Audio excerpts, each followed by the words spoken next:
बिस्मिल्लाहिर्रहमानिर्रहीम। अस्सलामु अलैकुम। बका से मेरी शादी हो रही थी, कदम जमीन पर ना टिकते थे। नखवत भरी तो पहले ही थी, अच्छी किस्मत ने रही सही कसर पूरी कर दी।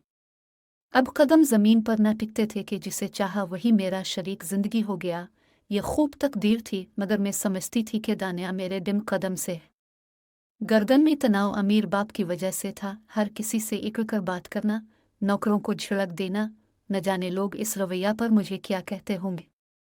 मैंने लेकिन कभी उनके एहसासात की परवाह न की। मेरे सामने मेरी खुशियों के अंबार थे। मुझे लोगों के साथ रौसम रखने या उनकी परवाह करने की क्या ज़रूरत थी। घर में दौलत की कमी न थी। मैं एक कुशादा बंगले में रहती थी। कार में घूमती, अच्छे से अच्छा खाती, अच्छे से अच्छा पहनती, मगर चंद दिनों से तबीयत आदास रहने लगी थी। ये पहला मौका था कि मेरी तबीयत खुद ब खुद आदास हो गई थी।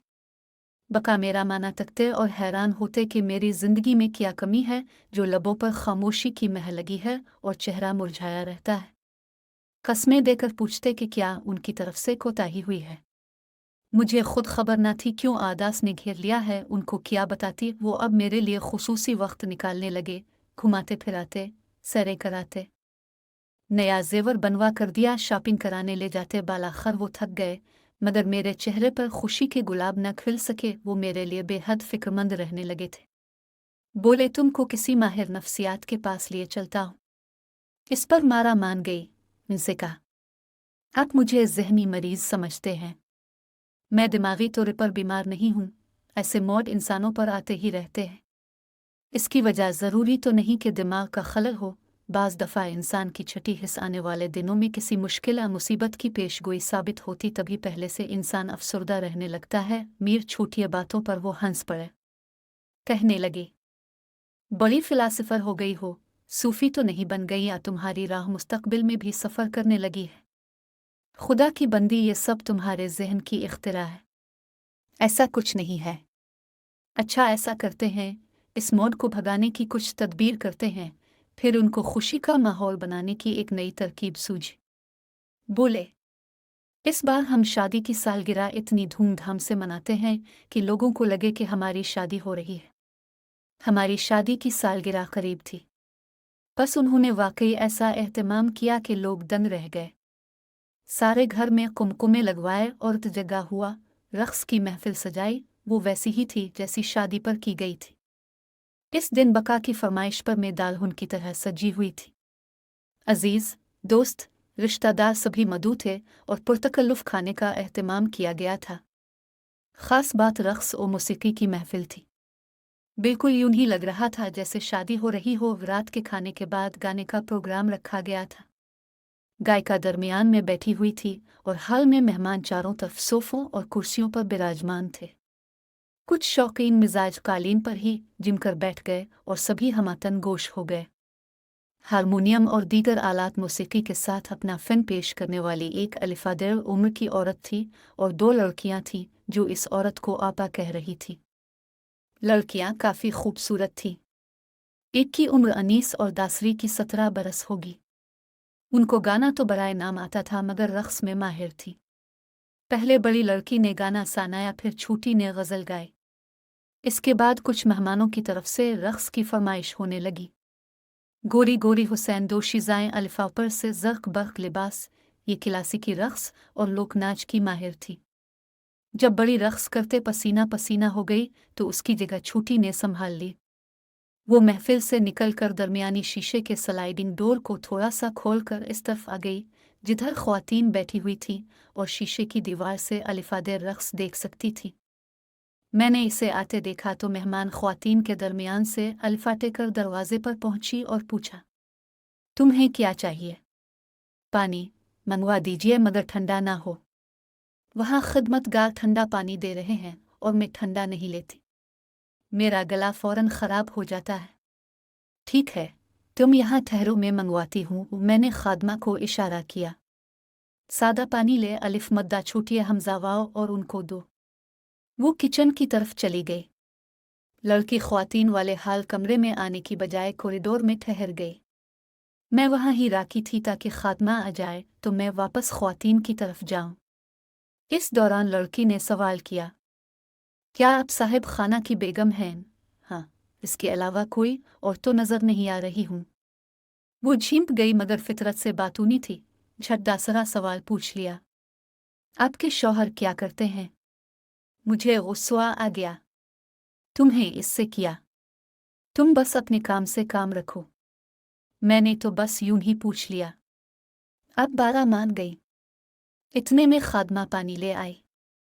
वो गटागट पी गई। इसके बावजूद इसके माथे पर पसीना आ रहा था।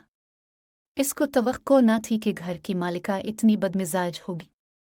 वो झुंझलाती हुई चली गई। मैं समझ गई कि मेरे पुरगुरूर लहजे से इसके दिल को ठेस लगी है।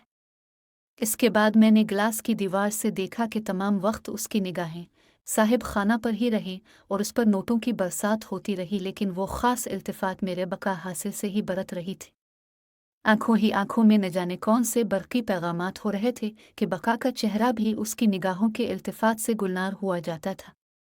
सोचा, भरी महफिल में एक रक्कासा के इल्तिफ़ात से उनके चेहरे पर ऐसा रद्द-ए-अमल हो रहा है और इस नाचने वाली ने तो साहिब खाना को इल्तिफ़ात भरी नज़रों से ताकना ही है, क्योंकि इनसे ढेर सारे पैसे जो बटोरने हैं। गुमान भी न था कि मुझको खुश करने के लिए इतने एहतमाम से सजाई गई इस रात में मेरी ज़िंदगी की बाजी भी पलट सकती है। रात ख़त्म हुई, महफिल भी ख़त्म हो गई, बात मगर ख़त्म न हुई।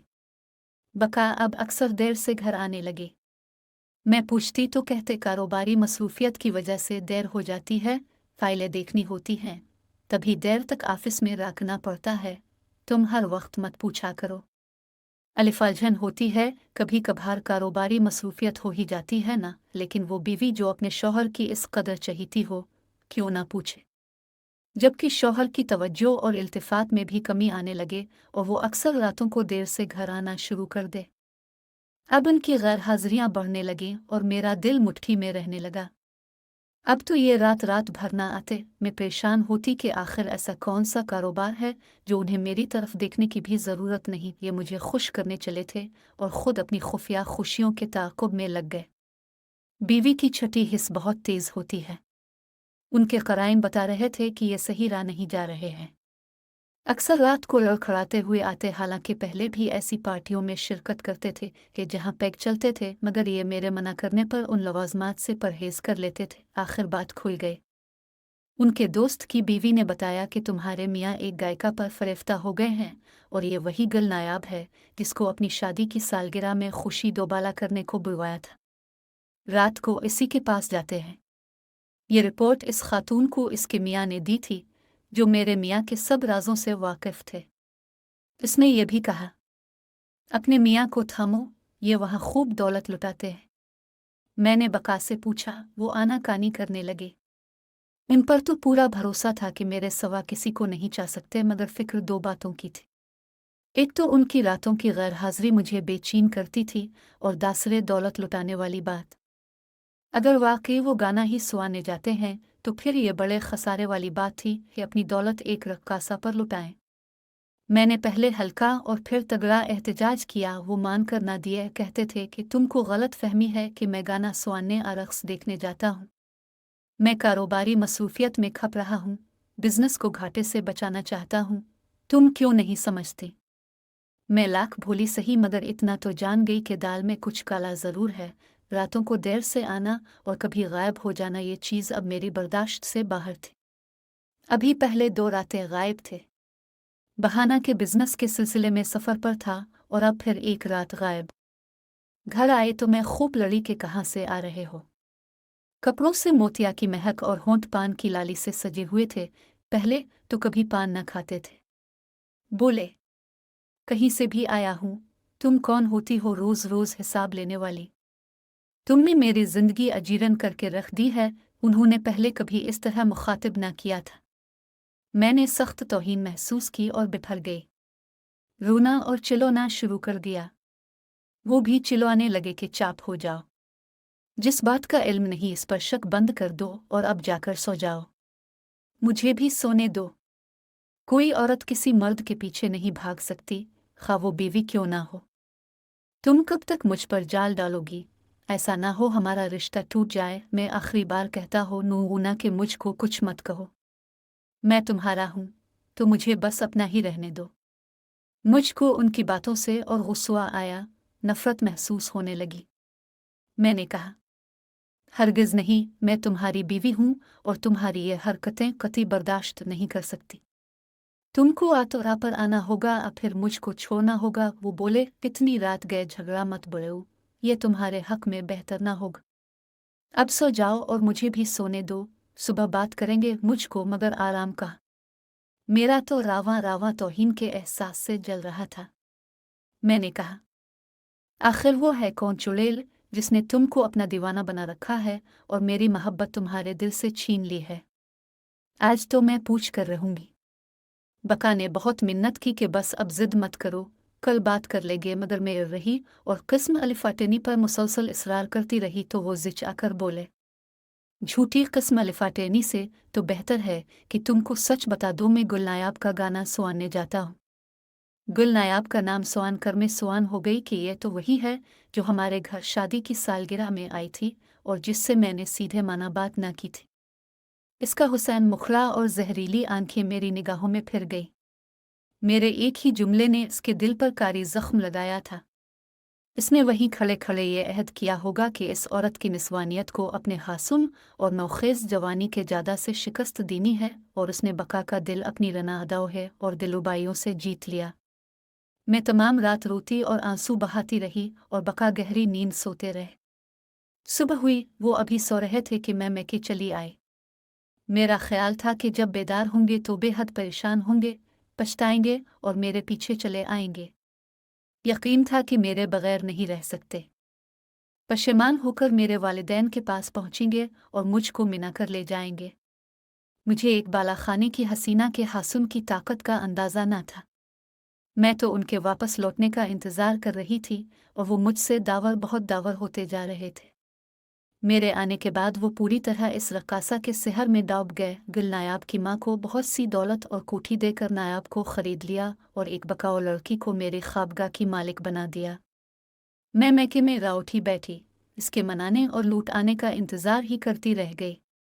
कितने बरस बीत गए, उम्र डिब्बे पाँव निकल गई और मैं अपने बका को हासिल करने का ख्वाब आंखों में सजाकर मैके की दहलीज पर मुंजमद थी। काश औरत को कोई बालाखाने की जीनत ना बनाए, कोई इसे खुद को फरोख्त करने पर मजबूर ना करे।